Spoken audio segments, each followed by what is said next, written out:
இதை யார் சொன்னால் நிறுத்தவும் முடியாது, யாரால் தடுக்கவும் முடியாது. ஜமால், அல்லாவுக்கே நீங்க செய்யற காரியம் பொறுக்குமாடா? இந்த பாரு ஜமால், ஜமால் உங்களுக்கு பணம் தானே வேணும், நான் என் சொத்து பூரா வித்து தரேன்டா. என் மச்சான் கூட பார்க்காதீங்க. எப்ப நம்ம பிளான் இவனுக்கு தெரிஞ்சதோ இவனை வெளியே விடக்கூடாது. ஜமால்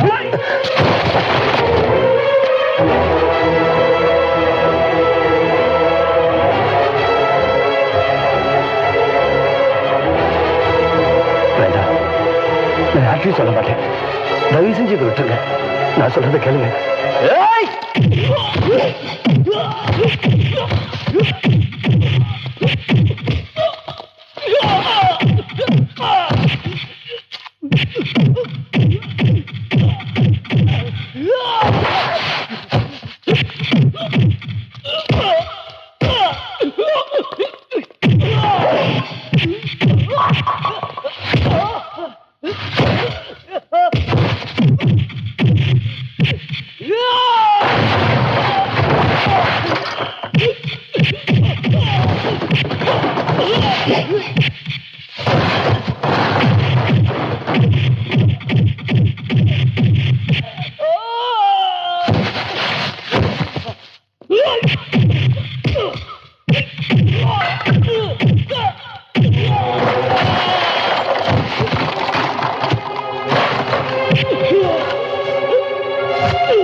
உங்களுக்கு எல்லா வசதி இங்க இருக்கு, உங்களுக்கு தேவையானதெல்லாம் இங்க வரும்.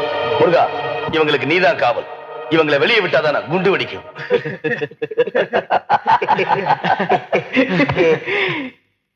நாங்க அங்க போலனா குண்டு வெடிக்காதுன்னு நினைச்சிட்டியா? வெடிக்கும்.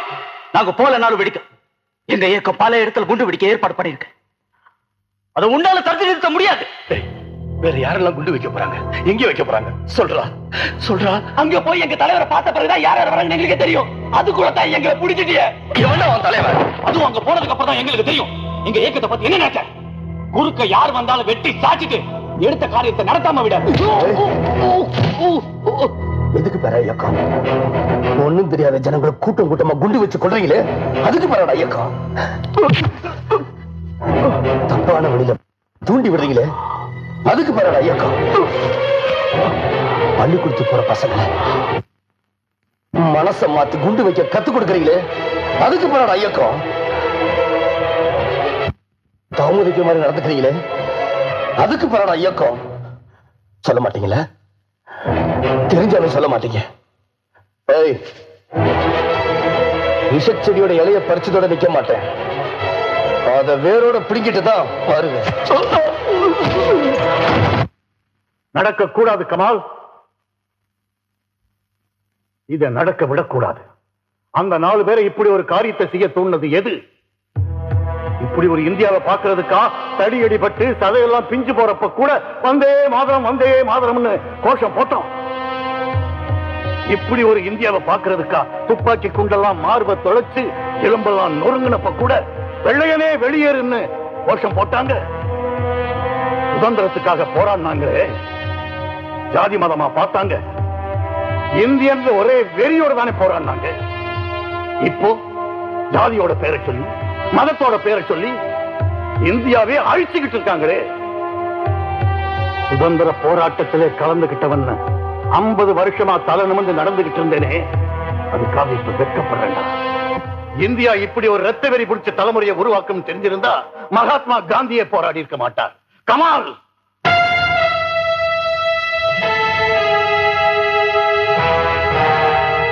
என்னோட போராட்ட கதையெல்லாம் கேட்டு என்னால கலந்துக்க முடியாம போச்சே வாப்பான்னு 10 வயசு பையனா இருந்தப்போ வருத்தப்பட்டியே. ஓ, அதை விட பெரிய போராட்டம் உனக்காக காத்துக்கிட்டு. ஓ மச்சான்னு பார்க்காது, தங்கச்சின்னு பார்க்காத, இந்த வாப்பாவை உம்மாவையும் பார்க்காது. இந்தியாவை துண்டு துண்டாக்கி பார்க்கணும்னு வெறியோடு அலைஞ்சுக்கிட்டு இருக்கிற அந்நிய சக்திகளுக்கு துணையா இருக்கிற தேச துரோகிகளை வேரோடு அறுத்துட்டு வா. நீ காப்பாற்ற போறது ஒரு சில ஊர்களை இல்ல, ஒட்டுமொத்த இந்தியாவை. புறப்படு கமால்.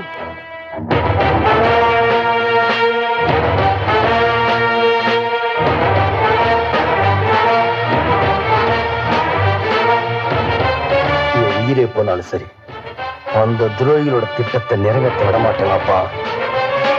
இது நம்ம நாட்டு மேல சத்தியம்.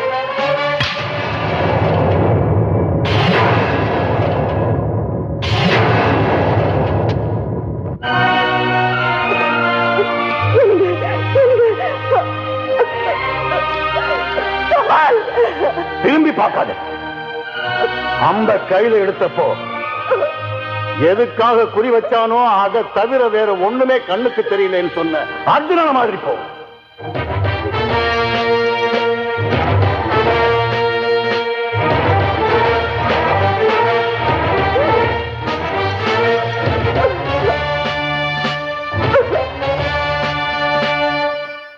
இன்றைய வசனத்தில் தைப்பது என்ற வார்த்தைக்கு ஒரு ஆழமான அர்த்தம் உண்டு. அதுதான் அன்பு. இன்று இதயத்தில் அன்பிற்கு இடம் தராதவர்கள் மதவெறிக்கும் வன்முறைக்கும் இடமளிக்கிறார்கள். நாம் அனைவரும் இந்திய தாயின் வயிற்றில் பிறந்த பிள்ளைகள் என்பதை மறந்து ஒருவர் ஒருவரை கொன்று குவிக்கிறார்கள். இதற்கு பரிகாரம் என்ன? நாம் நம் குடும்பத்தை நேசிப்பது போல, திருச்சபையை நேசிப்பது போல நமது தாய் நாட்டை நேசிக்க வேண்டும். அப்போதுதான் இந்த நாடு வருங்காலத்தில் ஒற்றுமையின் சின்னமாக திகழும். அன்பார்ந்தவர்களே, இதுதான் கர்த்தர் நம்மிடம் எதிர்பார்ப்பது. முதலில் நமது கடமை நாம் சிறந்த மனிதர்கள் என்ற பெயர் எடுப்பது. பிறகுதான் கிறிஸ்துவர்கள் என்று சொல்லிக் கொள்ளலாம். அதன் மூலம் இந்திய நாடு மென்மேலும் செழிக்கும். மக்கள் அனைவரும் மகிழ்ச்சியோடும் ஒற்றுமையோடும் வாழ நாம் வழிவகுப்போம். எனவே அன்பானவர்களே, இந்திய நாட்டின் ஒற்றுமைக்காக, இந்தியாவின் சமாதானத்திற்காக நாம் அனைவரும் மௌனமாக ஜெபிப்போம்.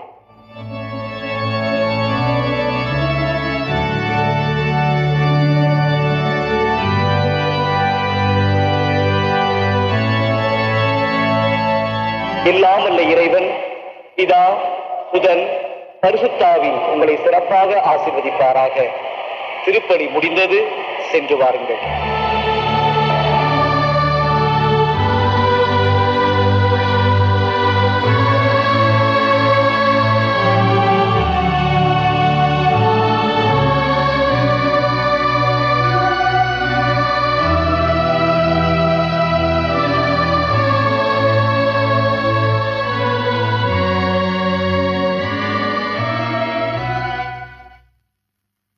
பீட்டர் சார், உங்க வீட்டுக்கு போனேன். நீங்க இங்க இருக்கிறதா சொன்னாங்க.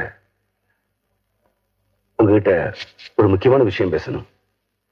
ரொம்ப அவசரம் சார். என்னால முடியாது. Please please listen to me. உங்க பார்வைக்கு அர்த்தம் புரியுது. முன்ன மாதிரி என் மனசுல தெம்பும் இல்லை, உடம்புல பலமும் இல்லை. ப்ளீஸ் என்ன விட்டுருங்க. என்னால் முடியாது. ப்ளீஸ். இப்ப சர்ச்சில் ஃபாதர் பேசுனதை கேட்டதுக்கு அப்புறமா உங்களால முடியாதுங்கிறீங்க? எஸ். அப்புறம் எதுக்காக சர்ச்சுக்கு வந்தீங்க? ஃபாதர் பேச்ச ஏன் கேட்டுக்கிட்டு இருந்தீங்க?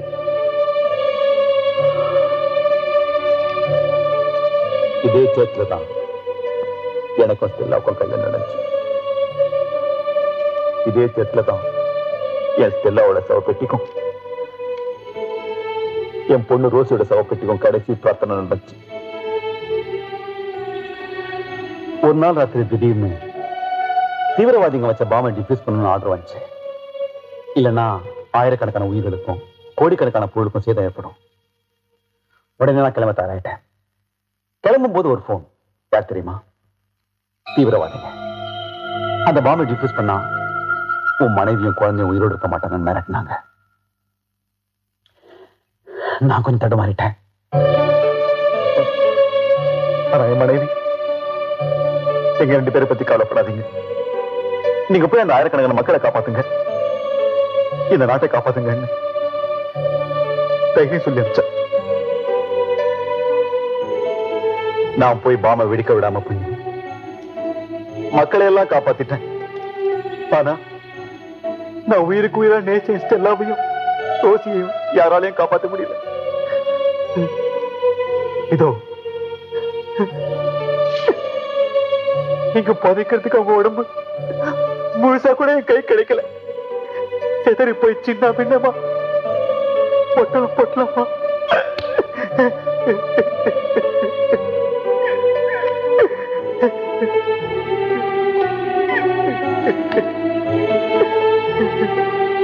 சார், உங்க வேதனை எனக்கு புரியுது.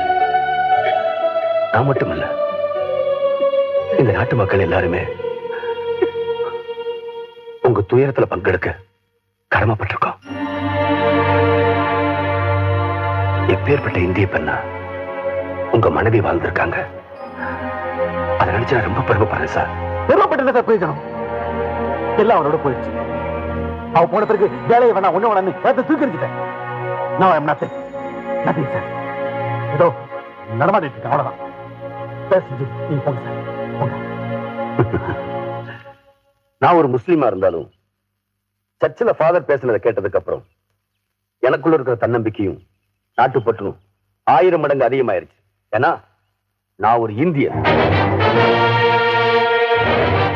சார், இப்ப நீங்க பேசுனதை கேட்டா உங்க மனைவி கூட வேதனைப்படுவாங்க சார். ஏன் சத்தாங்க? எதுக்காக சத்தாங்க?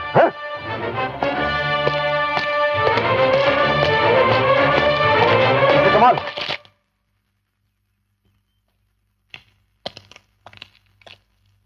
Kamal, I'm sorry. நான் ரொம்ப உணர்ச்சிவசப்பட்டேன். இது சென்சிட்டிவான விஷயம். இந்த அபாயத்தை சம்பந்தப்பட்ட அதிகாரி கிட்ட சொல்லி ஒப்படைச்சிட்டான்னு. சொல்லி ஒப்படைக்கலாம் சார். இப்ப நம்ம நாடு இருக்கிற நிலைமையில சில சுயநலவாதிங்க இத மதக்கலவரம் மாத்திடுவாங்களோன்னு நான் ரொம்ப பயப்படுறேன் சார். அதுவும் கரெக்ட் தான். அப்ப நீங்க ஒண்ணு பண்ணுங்க, நீங்க கிளம்புங்க. நான் எனக்கு தேவைப்பட்ட கருவிகள், பாம்ப் ஸ்குவாட் எக்ஸ்பர்ட்ஸ் எல்லாம் கூட்டிட்டு பின்னாலே வந்துடுறேன். திருவிழாவுக்கு இன்னொரியான தேவைன்னு தெரிஞ்சது. நேரா திருச்சூருக்கு போனேன். பாப்பாவோட ஃப்ரெண்டு உன்னிகிருஷ்ணனை பார்த்தேன். கணேசன் அவரோட யானைதான். ராத்திரி பகலா அதோட பழகி கமலக்கண்ணனை மாறினேன். கோவிந்தன் குட்டி தான் உண்மையான யானைப்பாகன். எந்த மதமா இருந்தாலும் அதை காப்பாத்த மனுஷங்க வேணுமில்ல. மனுஷங்களை அழிச்சிட்டு மதத்தை காப்பாத்தி என்ன புண்ணியம்? அதனாலதான் மதத்தை மறந்துட்டு மனுஷங்களை காப்பாத்த இப்படி ஒரு வேஷம் போட்டேன். இதனாலதான் நீ என்னை சுத்தி சுத்தி வந்தப்ப கூட அழகர் தனக்குத்தானே சிறை வச்சுக்கிட்ட மாதிரி உன் மேல எனக்கு இருந்த ஆசைய நான் சிறை வச்சுட்டேன். ஏப்பா, ஆண்டாள் மனசுல இருக்கிற காதலை பத்தி நான் உங்களுக்கு சொல்லிட்டு இருக்கப்போ உன் கை உன்னை எரியாம இந்தியா மேப் பறிஞ்சுதே, அதுக்கு அர்த்தம் இதுதானா? நாம 2 பேரும் ஒண்ணு சேர முடியாதுன்னு அழுகிறியா? இல்ல, இந்த ஊரை எல்லாம் எப்படி காப்பாத்துறது? இது யார் பண்ணாலும் ரொம்ப ஏற்பட்டப்பா. இந்த விஷயத்துல என் உயிரே பண்ணாலும் பரவாயில்ல. எப்படிப்பா தடுக்கிறது? தடுக்கலாம். நான் கமாலுதீன்கிறத நீங்க 2 பேரும் மறக்கணும். இந்த விஷயத்த சத்தியமா வெளியே சொல்லக்கூடாது. சரி, நான் என்ன பண்ணணும்? ஊருக்குள்ள சந்தேகப்படுற மாதிரி புது ஆளுக வந்தா நாம கவனமா இருக்கணும். வீட்டுல வந்ததும் மத்ததெல்லாம் பேசிக்கலாம். அவர் எப்ப வருவாரு? கோயில்ல இருந்து சாமி புறப்படுறதுக்கு முன்னாடி வீட்டும் அவங்க ஆளுகள் இங்க வந்துருவாங்க.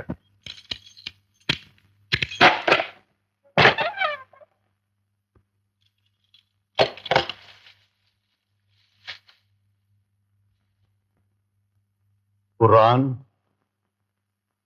பகவத்கீதை, பைபிள்,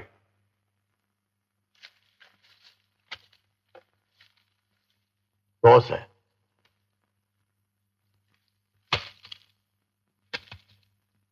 ஏய், முதல்ல இத படிங்க, அப்புறமா சாப்பிடலாம்.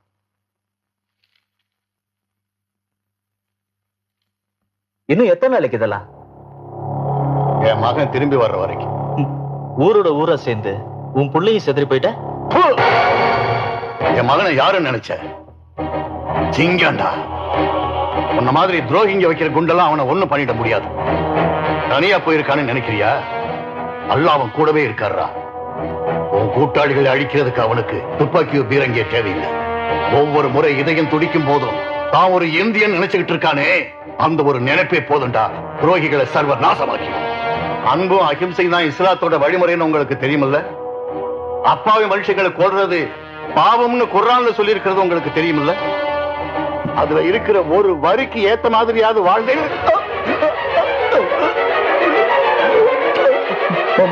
அல்லாஹ்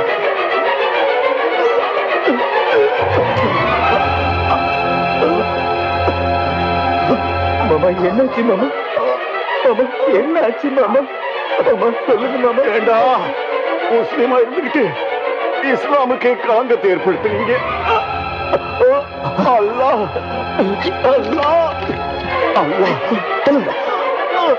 மாமா தண்ணி குடிங்க மாமா. மாமா சொன்ன கேளுங்க, தண்ணி குடிங்க மாமா.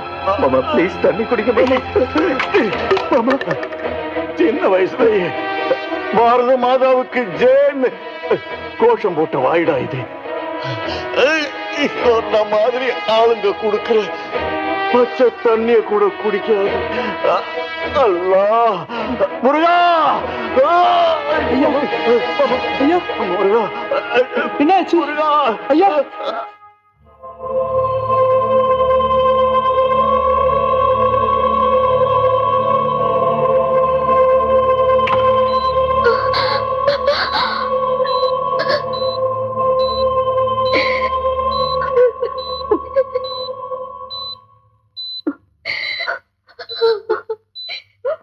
ஜமீலா, என்னங்க? யா அல்லாஹ், எனக்கு என்ன ஆனாலும் சரி கமாலுக்கு மட்டும் சொல்லி அனுப்பிடாதீங்க.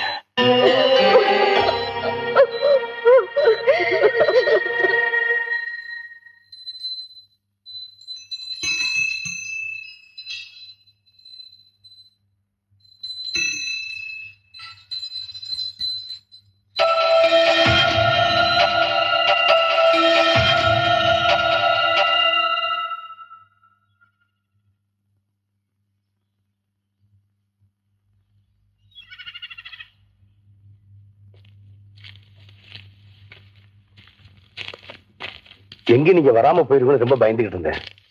இவங்களெல்லாம் ஆர்கனைஸ் பண்ணிட்டு மற்ற விஷயங்களை தயார் பண்ணிட்டு வரதுக்கு லேட் ஆயிடுச்சு. அப்படிங்களா? இவரு இவர் என் அண்ணன் மாதிரி. என்னை பத்தின எல்லா விஷயங்களும் இவருக்கு தெரியும். தைரியமா பேசலாம். வணக்கம், உட்காருங்க. இவங்க எல்லாம் ஆர்மியில ஷார்ட் கமிஷன்ல சர்வ் பண்ணவங்க. இவங்க என் பாம்ப் ஸ்குவாட சேர்ந்தவங்க. கமால்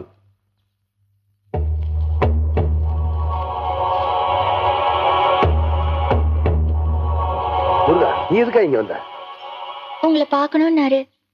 என்னாச்சு சொல்லுடா. அந்த 4 பேரும் தப்பிச்சு போயிட்டாங்களா? அப்புறம் என்னடா ஆச்சு? பாப்பாவுக்கு பாப்பா நம்மள விட்டு போயிட்டாங்கல்ல.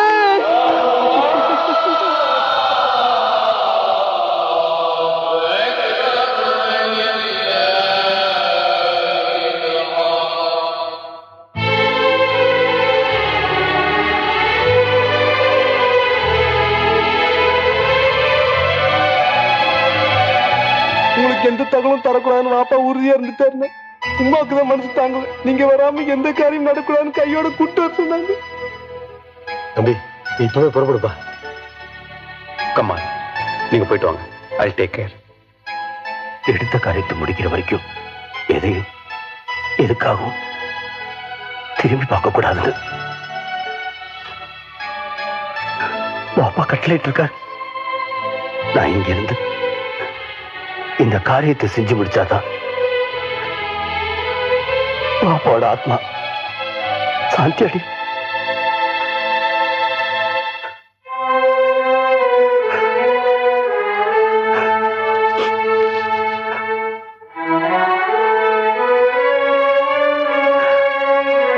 பெத்த மகனை விட இந்த தேசத்து மன்ன அதிகமா நேசிச்ச ஒரு பாப்பா. இதை கொண்டு போய் பாப்பாவோட ஜனசபையில போடு. மாமாவுக்கு இப்ப எப்படி இருக்கு? சைரா, உங்ககிட்டதான் கேக்குறேன். மாமாவுக்கு இப்ப எப்படி இருக்கு? நான் இன்னும் சொல்லமா. சொல்லு சைரா. பாப்பா எங்க எல்லாரையும் விட்டுட்டு போயிட்டாரு. அண்ணன் கூட வரல. பாப்பாவோட ஜனிஷா மேல போட சொல்லி ஒரு பொடி மண்ணை மட்டும் கொடுத்து வச்சிருச்சு. சாகும்போது கூட உங்களுக்கு மறக்காம சாப்பாடு கொடுக்கணும்னு சொன்னாரு. நீங்க சாப்பிடுங்க.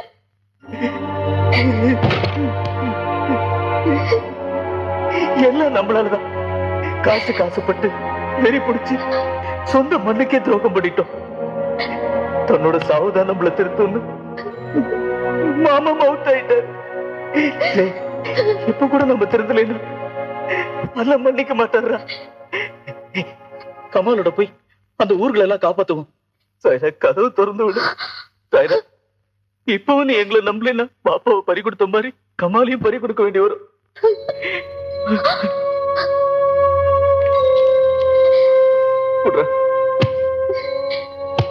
இந்த குரான், பைபிள், பகவத்கீதை மேல ஆணைய சொல்றேன். நாங்க திருந்திட்டோம் சாயிரா, எங்களை நம்பு சாயிரா. சாயிரா ப்ளீஸ் கதவு திறந்து விடு சாயிரா. வேணாம்மா, சொன்னா கேளுங்க. வேணாம்மா. குடி முருகா.